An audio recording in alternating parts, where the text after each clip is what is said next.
Oke, baik. Hari ini saya akan menjelaskan bagaimana cara kita untuk menginstal Windows Server 2008 R2. Jadi, teman-teman yang sudah paham bagaimana masuk BIOS, di sini kita akan mengatur agar supaya bootingnya ke image yang sudah kita buat di flash disk ataupun di hard disk. Oke, setelah kita buat di menu boot, yaitu USB eksternal, kita save dulu ya. Oke, kita menunggu.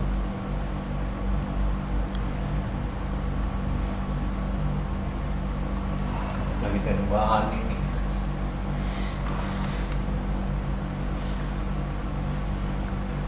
Nah, untuk pembuatan IO boot ini akan saya jelaskan di video selanjutnya. Untuk sekarang kita fokus dengan bagaimana menginstal Windows 2008 R2. Oke, saya ulangi ya. Saya cancel dulu. Di sini akan ada pilihan tergantung kita membuat IO bootnya. Karena di sini saya membuat 3 ya, yaitu Sergey, ANHDV boot, dan DLC boot. 4, sorry, bukan 3. Dengan HK boot 2017.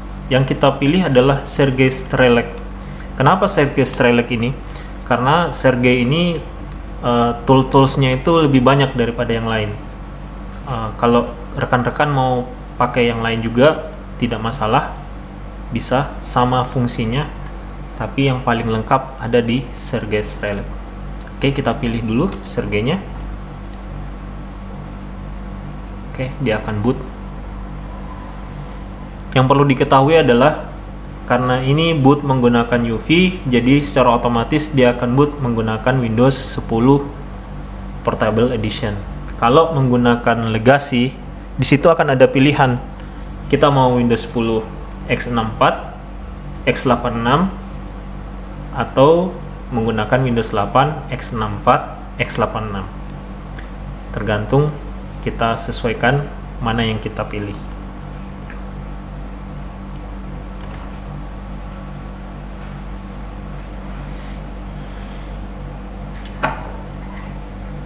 Nggak ada ya. Mesti susun dulu.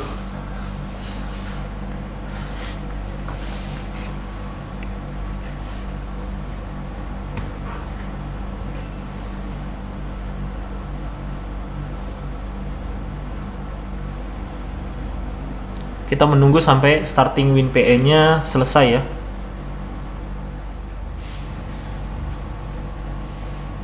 Ya, oke, sudah selesai.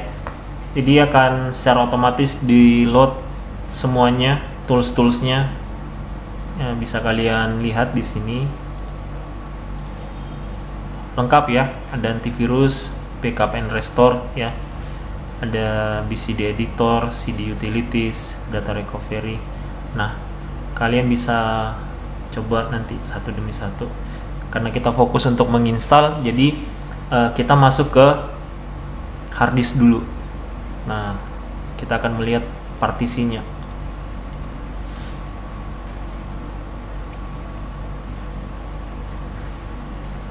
Oke. Untuk hard disk yang akan kita install adalah disk 1, karena ini adalah hard disk yang dibuat untuk bootable IO boot. Nah, di sini kita lihat partisi yang belum terbentuk sehingga bertuliskan unallocate. Nah, kita akan membuat partisi ini ya. Kita akan membuat partisi ini. Jadi kita klik kanan, kita create. Oke, kita tulis saja labelnya sistem, atau terserah rekan-rekan mau pakai label apa. Oke, primary NTFS. Oke, setelah oke, jangan dulu apply, kita klik kanan, terus kita set aktif. Setelah selesai, baru kita apply. Kita yes.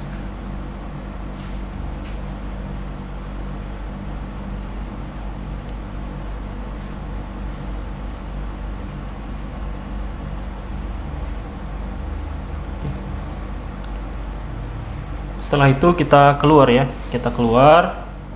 Sebelumnya saya sudah menyediakan file ISO untuk installernya. Jadi kita masuk ke WinNT Setup aplikasi ini ya. Nah, ini memudahkan kita untuk menginstal. Yang pertama ini kita search saja file ISO-nya. Bisa juga kita mount dulu yang seperti sebelumnya, terus kita muat install.wim-nya. Atau bisa juga kita langsung ke file ISO-nya. File ISO.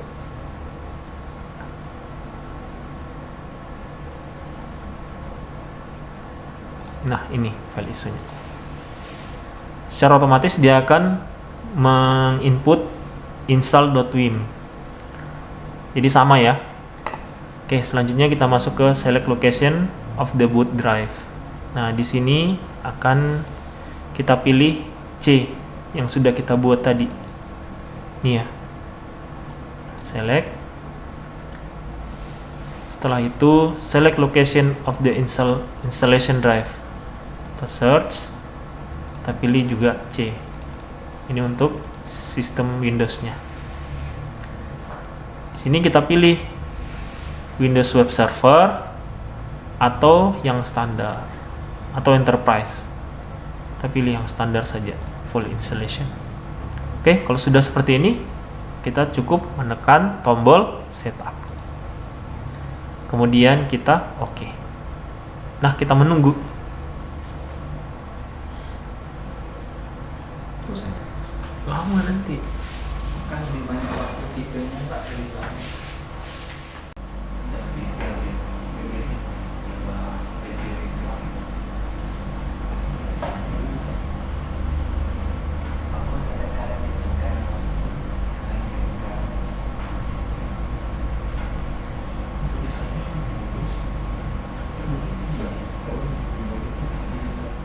Ini sudah selesai. Di tahap ini kita bisa memilih reboot atau oke.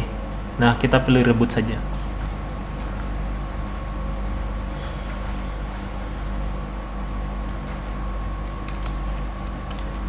Kita tekan F12 atau disesuaikan dengan F12 atau F11 deh. Nah, di sini ada menu boot. Tapi ini disesuaikan dengan kondisi laptop atau komputer rekan-rekan ya. Kalau F12 silakan tekan F12, kalau F11 silakan tekan F11 dan seterusnya. Nah, kita pilih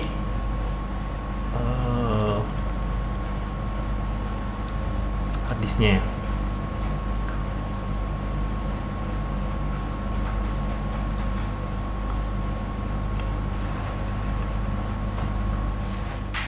Nah, di tahap ini kita menunggu karena Windows secara otomatis memulai service-servicenya dan menginstal beberapa device secara otomatis.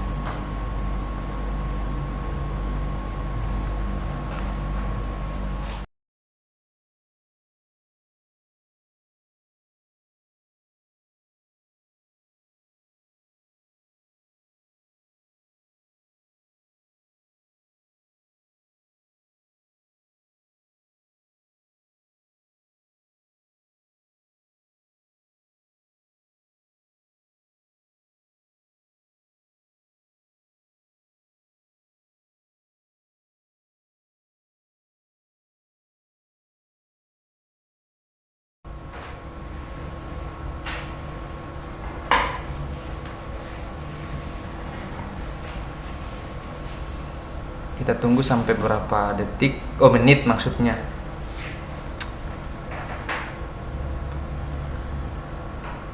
Kita harus masih disuruh menunggu lagi.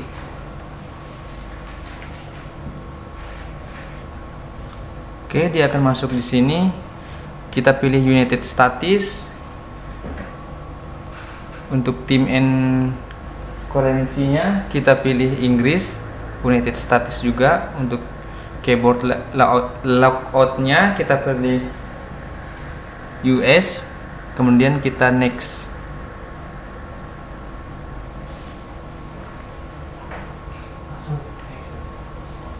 Ketika ada tampilan ini, kita next saja langsung. Jangan lupa setelah masuk di sini kita accept lisensi, kemudian kita start. Nah, kita tunggu lagi sampai selesai. Kita oke saja. Di sini kita akan diarahkan untuk membuat password. Buat password yang Anda ingat-ingat aja ya, teman-teman.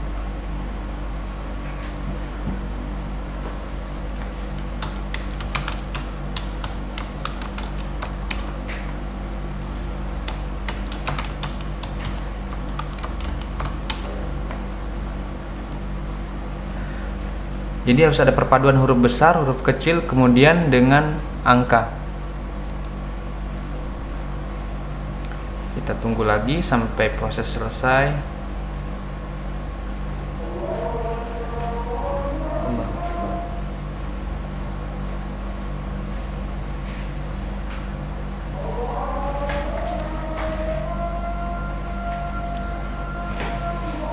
Oke, sudah jadi tampilannya seperti ini. Jadi kita perlu menginstal driver. Tapi hal yang paling utama kita harus punya WinRAR atau zip. Kenapa harus punya itu? Karena kalau kita nggak punya itu, kita nggak bisa mengekstrak atau menginstal aplikasi. Punya itu dalam bentuk zip atau WinRAR. Jadi kebetulan saya sudah punya file zipnya. Kanan peran administrator, kemudian kita pilih tools, yang ini ya, tools, kita open option, kemudian kita klik tanda tambah yang ada di kiri dan kanan, kita tambah, kemudian di sini juga kita tambah sampai semua sudah berbentuk begini. Kalau sudah begini kita apply. Setelah kita apply, kita oke. Kita masuk lagi ke master ya, jadi sudah ada ya. Ini kita sudah bisa menginstal EOBit Driver Roster Pro. Ekstrak file, kita ekstrak ke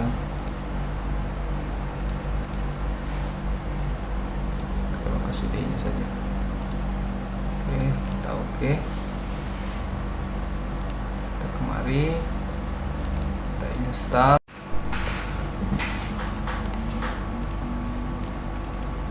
Oke, setelah kita restart tadi dan drivernya sudah terinstall,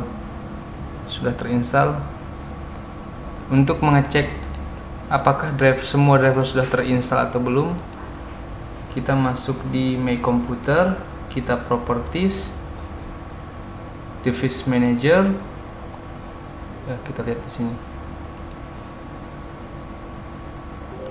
Oke, ini sudah.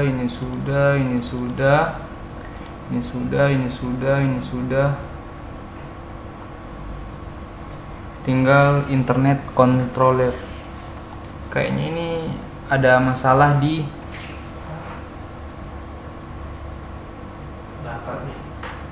permasalahannya ada di LAN cardnya, karena sudah berapa kali saya gunakan atau saya download drivernya nggak bisa terpasang juga. Tapi untuk LAN card yang satunya sudah bisa, tapi nggak masalah. Oke, untuk teman-teman cukup sekian dan